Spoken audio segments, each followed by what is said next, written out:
What's up everyone? Today I'm back with the Overflod Entity XF based on the Koenigsegg CCR and CCX. A very limited time car, and it's very cool to see this car here in the game. Even though it's been available in single player since 2013, it is unfortunately a removed website car, meaning that you cannot buy this on the website. uh, since 2026. However, it does come temporarily for some event weeks, which is pretty cool. This time, the time I'm recording this, it's not available anymore. So the only way you can get it is through a friend or me. I'm usually available, so if you're interested, please let me know. But anyway, back with this review here. The customization is pretty limited, which kind of sucks. You only have a few options per slot, if you want to call it that, like a slot or a menu. Um, but anyway, for now, I also want to talk about the paint, and it's very easy to mimic the iconic and original lava orange available on the first CCX, I believe it was, during its debut. I'll also go back and do a bit more research for my community posts when I post a few pictures and facts about the actual car. But with that said, you only have one carbon skirts here, uh, it, which is unfortunate. It would have been cool if there was a bit more that you could do with the panels and stuff like that. You also only get one wing. Its design is not similar to the actual car. However, not all of them came with a wing in the back. I believe it was optional. So if you want a wing for that extra traction boost, that's cool.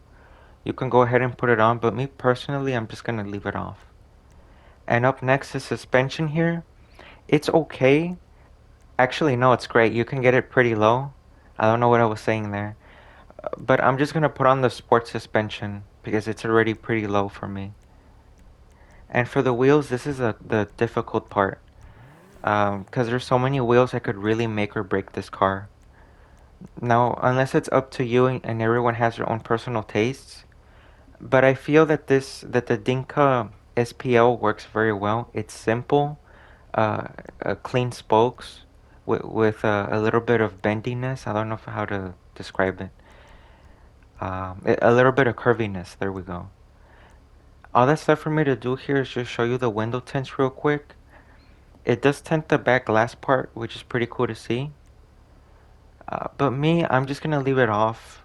But with that said, I'm gonna give you a closer look at the interior and then I'm gonna discuss the performance. So give me a sec here. Detail and texture quality is surprisingly decent considering this car's age. It's been in the game for about 13 years now, which is crazy. Even though it's not available on websites, I mean, it still holds up pretty well. Almost like a recent DLC car.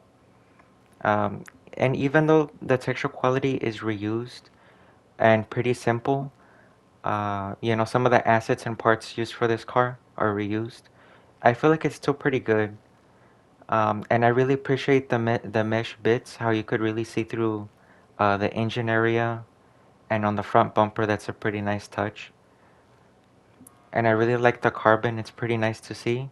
However, most of the engine is a bit simple, but that's okay, I can overlook that. It's alright. I really do appreciate the touches and the level of detail that they put into it with the vents there, the logos. I really love the, man, what do you call it? Uh, like the design and the logo of the brand overall. It's just very nice. Anyway, on to the performance. Speed is decent and handling is great.